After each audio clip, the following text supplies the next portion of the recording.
Hi, I'm Monica. I'm a licensed and registered dietitian, and this is Pantry Table Talks, summer series, where we talk about nutrition, tips, and tricks on how to stay healthier on a budget. So there's a lot of things that we're going to talk about today. Stay tuned to the end of the video, and I'm going to talk about the fan drive here at the Bastrop County Emergency Food Pantry. Also, I want to thank the Central Texas Food Bank for a lot of the things you see on the table today, and which enables us to do these cooking demos. And also, all the recipes come from their website. The information in this video is for entertainment and educational purposes only. Please consult your doctor and or registered dietitian on your special case. If you have any questions, this is live. Please leave them in the comments, and I will follow up on the Facebook page and the YouTube channel.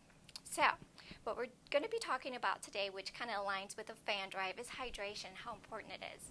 Well, one, it's important for our bodies. What our body does with water when it gets into our bodies, it breaks up the molecule and quickly transfers that to energy for all of our cells. And so that's kind of also validated by the fact that we can last longer without food than water. So for adults, for every 100 pounds that we weigh, we should be drinking 1.5 liters of water a day. When we're exercising, we should be replacing 100% of the fluids that are lost. If you're an athlete, there's limited research that shows that if you drink fluids that are higher in sodium, kind of like your Gatorades and your Powerades, it will help you maintain your core temperature. And elevated core temperature is one of the symptoms of heat stroke. Other symptoms, headaches, nausea, confusion, and there's one more. And no, I think that's it. The headache is usually the one I forget. So just keep an eye on those things and keep yourself hydrated. Some people do not like water. There are ways that you can add flavor to your water very simply, and I'm going to demonstrate one today. We're going to infuse water with strawberries and basil. What you can also do is use mint. Cucumbers are good. If you have a combination that you like, please leave it on the comments and share it with others. So you can grab a pitcher, fill it with ice. What I have here is a mason jar, and I already have cold water. So I'm just going to add 2 cups of cold water.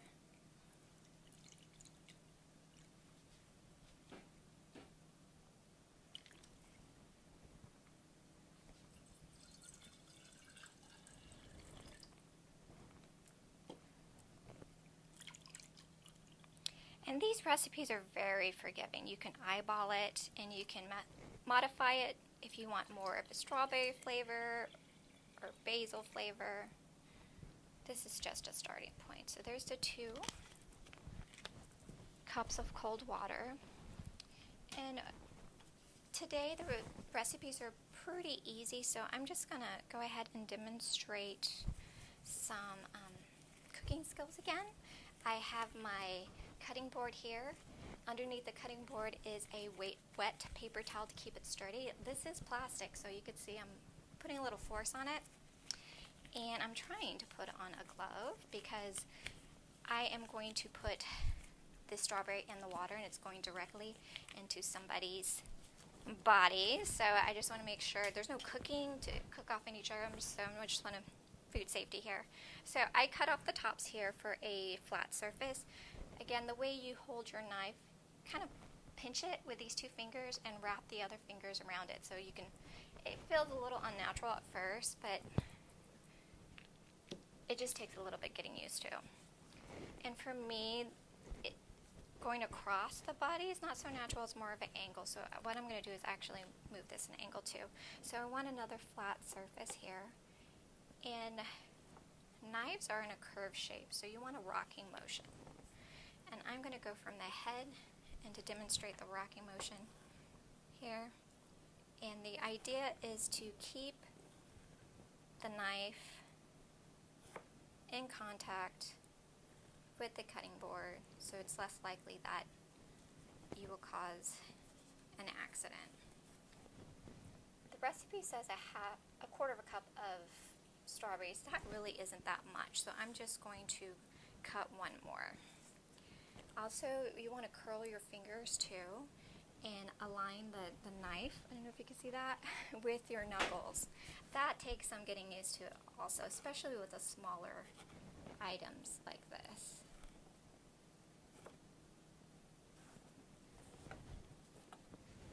Alright, so here are your strawberries.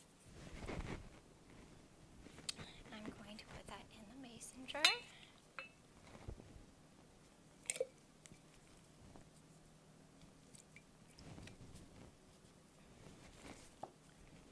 And then we have the other one.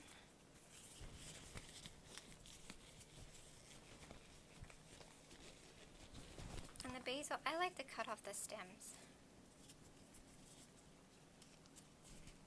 These are super tiny. I like to cut off the stems. And what I'm going to do is kind of tear it a little bit so the flavors can come through. And it says 1 basil leaf. I like basil, so I'm going to put a couple more. And you can smell that right away. Again, you can use mint. And that's basically it. What I'm going to do is just give it a little shake. The longer you leave it in here, the more flavor is going to come through. So what I'm going to do is going to set this aside and move on to the next recipe.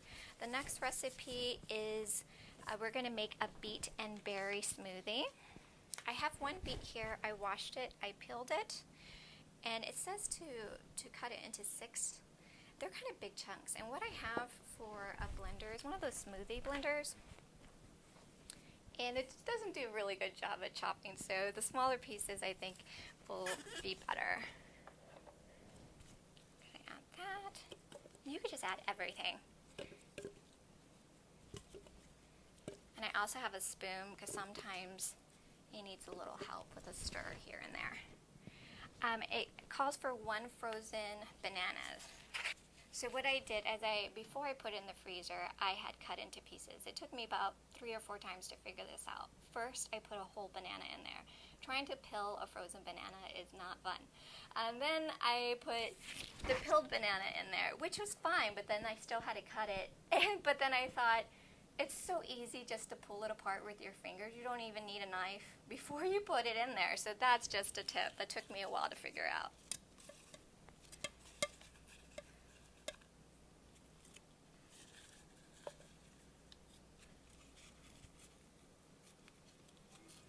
Start there. Alright, so that's all the stuff I'm going to be touching with my fingers. Now it calls for milk, 1.5 cups. Well, the recipe says unsweetened soy milk. I'm just going to use regular milk.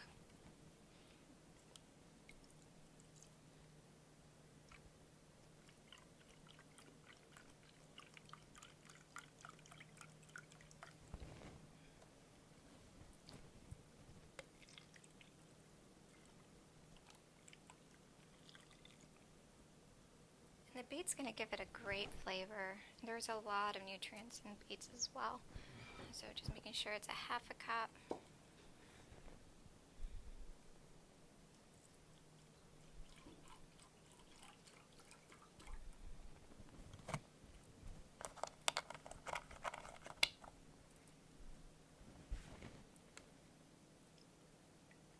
That's almost full. I am going to mix it just a little bit now.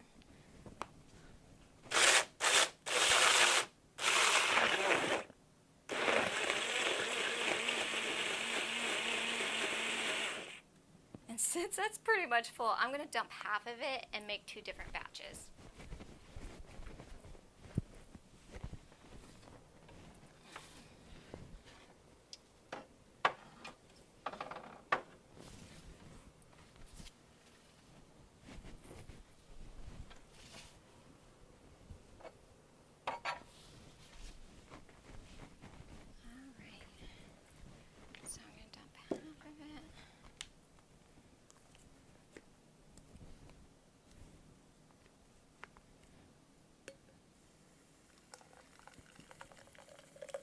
And the beets blended nicely, so I think I misjudged that. It was really easy to do that.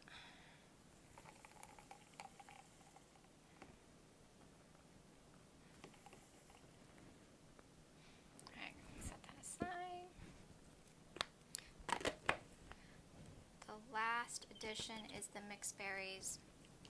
And this is just mixed strawberries and raspberries. I think this was purchased at Walmart.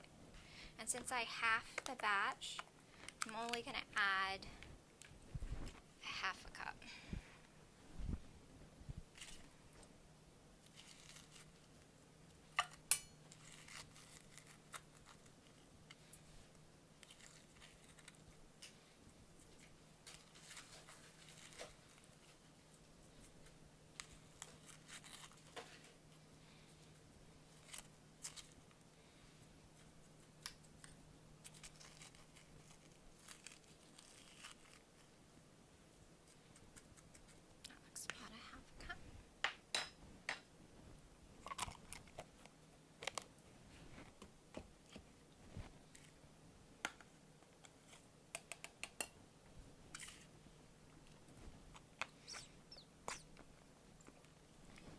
I like using frozen bananas too because it's packed with potassium and it does the same thing as the ice steam to add the thickness to it.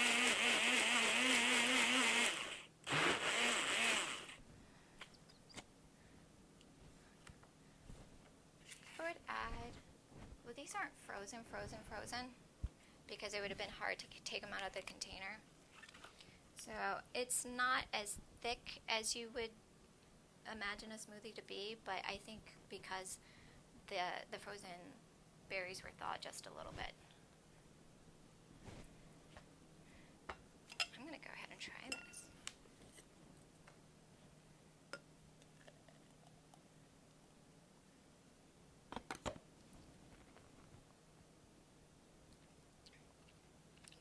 This is really good. It almost tastes like something that doesn't have, like, almost like candy, like some creamy candy that you eat.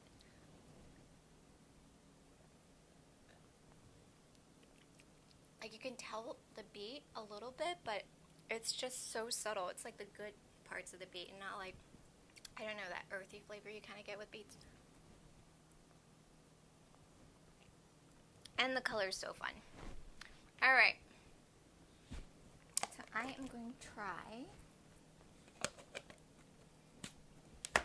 the infused water. And I'm going to get another glass. Or do I have a glass? No, I need one more glass.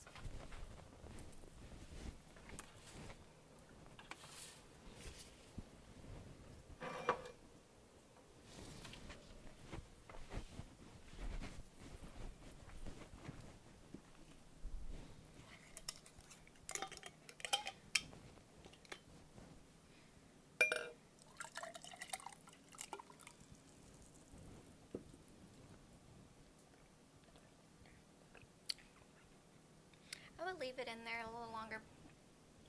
Like, the basil is pretty prominent. I can't really taste the strawberries, but I think if you leave it longer or if you put more strawberries, unless I like the taste of basil. If you don't, less basil, but it does add this something to it that's very good. So that really easy recipes this week, a little different from last week. So I'm going to mention the fan drive. So here at the Bastrop County Emergency Food Pantry, you can get fans to keep you cool during the summer. It's really hot today. That's why it's a little brighter in here than usual. So free fans for people who are 55 or older, or receiving disability benefits. Also, low-income families with children 18 years and younger, and seniors. So call the office. All the information's on the website. You can always call the office for more information as well. The phone number is 512-303-0033. And that is it for this week. Thank you for joining us. Show your support by liking our page and sharing it with others, and we'll see you next week.